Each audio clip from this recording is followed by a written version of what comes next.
नमस्कार, मेरा परिचय विनीत त्रिपाठी है और आप नव भारत टाइम्स देख रहे हैं। पहलगाम आतंकी हमले के बाद पाकिस्तान पूरी तरह से बौखला गया है। पाकिस्तान की शहबाज शरीफ सरकार के मंत्री एक तरफ ऊल जुलूल बयान देने में लगे, वहीं दूसरी ओर पाकिस्तानी फौज के चीफ असीम मुनीर से इस्तीफे की मांग की जा रही है। कुछ मीडिया रिपोर्ट्स में अटकलें थी कि मुनीर देश छोड़कर भाग गए हैं। कई रिपोर्ट्स में यह भी दावा किया गया कि असीम मुनीर के परिवार ने भी देश छोड़ दिया है। इसके अलावा बिलावल भुट्टो का परिवार भी देश छोड़कर जा चुका है। माना जा रहा है कि भारत पहलगाम हमले को लेकर पाकिस्तान के खिलाफ कोई बड़ी कार्रवाई कर सकता है। खुद प्रधानमंत्री नरेंद्र मोदी ने आतंकियों को ऐसी सजा देने की बात की है जो आतंकियों की कल्पना से परे होगा। जानते हैं क्या भारत की संभावित कार्रवाई की डर से पाकिस्तानी फौज की हालात खराब हो रहे हैं? क्या सेना में भगदड़ जैसी स्थिति भी बन रही है? कई मीडिया रिपोर्ट्स में कहा गया है कि जनरल मुनीर रावलपिंडी में एक बंकर में छिप गए हैं। इन अटकलों के बीच पाकिस्तान सरकार ने एक फोटो शेयर कर बताया कि सब कुछ ठीक ठाक है। पाकिस्तानी प्रधानमंत्री कार्यालय के आधिकारिक एक्स हैंडल से रविवार को एबटाबाद से एक ग्रुप फोटो पोस्ट की गई। इसमें प्रधानमंत्री शहबाज शरीफ और जनरल मुनीर आगे की लाइन में बैठे हुए दिखाई दे रहे हैं।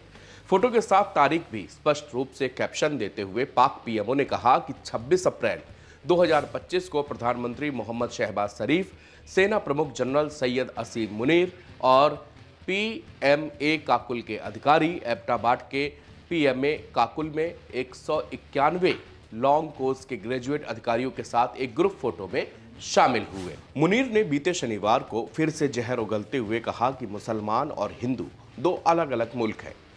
मुनीर ने इस बात पर जोर दिया था कि उनके पूर्वजों का मानना था कि हिंदू और मुसलमान जीवन के हर पहलू में भिन्न हैं।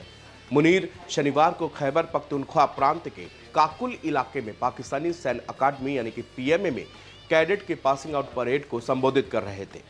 मुनीर ने कहा कि द्विराज सिद्धांत इसी बुनियादी मान्यता पर आधारित था कि मुसलमान और हिंदू दो अलग अलग राष्ट्र हैं, एक नहीं। मुसलमान जीवन के सभी पहलुओं, धर्म, रीति रिवाज, परंपरा, सोच में हिंदुओं से काफ़ी अलग है। इसी बीच पाकिस्तान की सेना के जूनियर ऑफिसर्स और रिटायर्ड जनरलों ने असीम मुनीरों को इस्तीफा देने के लिए कहा है। खबरों के मुताबिक अफसरों का आरोप है कि जनरल मुनीर ने सेना को राजनीतिक फायदे के लिए इस्तेमाल किया है। वो बदले की भावना से काम कर रहे हैं।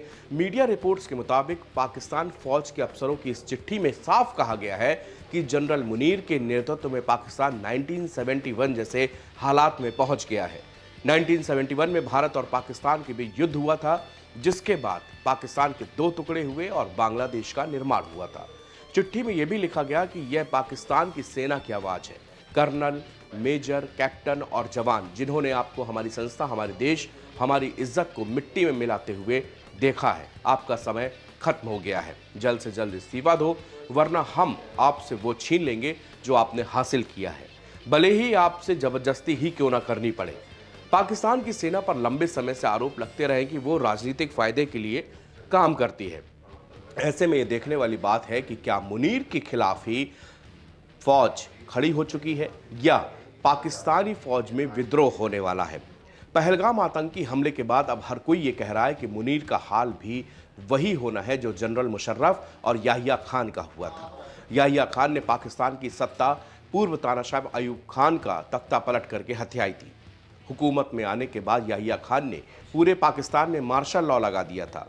1971 में भारत से करारी हार और बांग्लादेश बनने के बाद याहिया खान को नज़रबंद कर दिया गया। याहिया खान की ही तरह जनरल परवेज मुशर्रफ ने भी नवाज शरीफ का तख्ता पलट करके सत्ता हथियाई थी। जनरल मुशर्रफ का भी पतन ऐसे ही हुआ कि पाकिस्तान के खलनायकों में एक और बदनाम शख्स का नाम जुड़ गया था। भारत से दुश्मनी मोल लेकर अब जनरल मुनीर भी अपना नाम पाकिस्तान के उन्हीं बदनाम जनरलों के काले रजिस्टर में लिखवाने जा रहे हैं। पाकिस्तान के सिर पर मंडराते खतरे का एहसास असीम मुनीर को भी हो चुका है। पाकिस्तानी सेना में भारत से जंग को लेकर ऐसा खौफ है कि रातों रात मुनीर ने अपने परिवार के सभी सदस्यों को ब्रिटेन और अमेरिका के शहरों में भेज दिया है। इसके अलावा पाकिस्तानी आर्मी के कई बड़े अधिकारियों ने भी अपने परिवारों को विदेश भेज चुके हैं। ये डर बताता है कि लंबी चौड़ी डींग हाँकने वाले पाकिस्तानी जनरल से लेकर पूरे पाकिस्तान के लिए आगे आने वाले दिन अच्छे नहीं हैं। मुनीर और उनके लोग पाकिस्तान के चारों प्रांत में निशाने पर है। बलूचिस्तान में बलूच विद्रोही उन पर भारी पड़ रहे हैं। खैबर पख्तूनख्वा में तहरीक तालिबान और पाकिस्तान यानी कि टीटीपी मनमाने ढंग से हमले कर रहा है। सिंध में एक नहर परियोजना ने लोगों को सड़कों पर ला दिया और पंजाब के पूर्व पीएम इमरान खान को जेल में भेजे जाने से लोग गुस्से में हैं। 2007 की तरह जब पाकिस्तान के सैन्य तानाशाह परवेज मुशर्रफ को बढ़ते प्रतिशोध और हत्या के प्रयासों का सामना करना पड़ा, आज पाकिस्तानी सेना घरेलू अशांति और जनता के घटते भरोसे से जूझ रही है।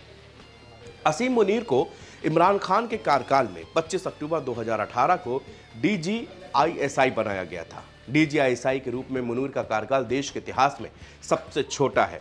आरोप है कि मुनीर को इमरान खान के दबाव में कमर जावेद बाजवा ने हटा दिया था जब मुनीर ने खान की पत्नी बुशरा बीबी के भ्रष्टाचार को उजागर करने का दावा किया। मुनीर एक मुसलमान है और उन्हें धर्म के मामले में एक रूढ़िवादी व्यक्ति माना जाता है। उन्होंने इस्लामी चरमपंथ के खिलाफ लड़ने और पाकिस्तान के धार्मिक अल्पसंख्यकों के लिए एक सुरक्षित राष्ट्र देने की आवश्यकता पर बल दिया है। हालांकि पेंटागन के अधिकारी माइकल रूबिन ने मुनीर की तुलना ओसामा बिन लादेन से की और आरोप लगाया कि मुनीर ने 2025 के पहलगाम हमले की मंजूरी दी थी।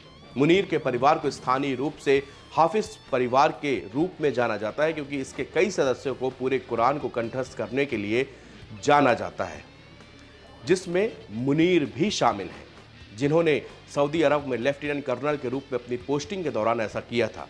ये रिपोर्ट तैयार की है हमारे वरिष्ठ साथी दिनेश मिश्रा को। आप हमको कमेंट बॉक्स में जाकर ये बता सकते हैं कि वर्तमान में ये रिपोर्ट और पाकिस्तान को लेकर आपके मन में क्या ख्याल चल रहा है।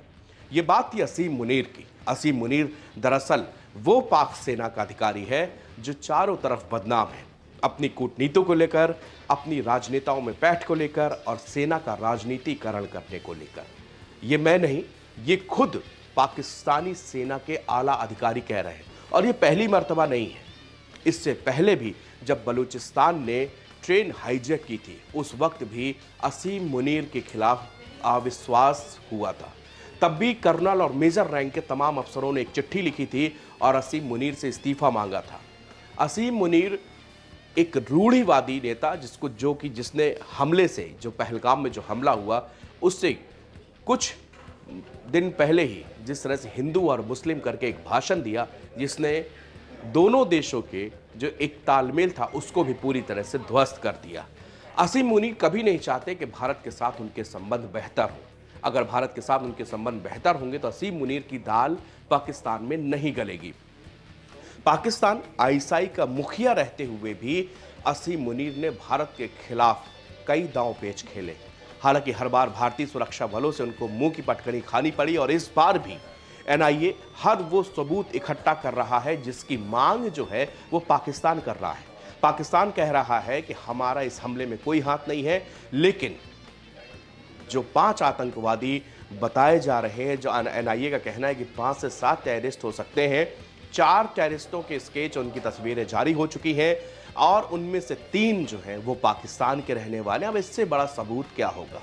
हालांकि ये नया नहीं है, जब इस देश में इस तरह से आतंकी हमले हुए हैं, हमेशा पाकिस्तान ने अपना हाथ खींच लिया है। शुक्रिया।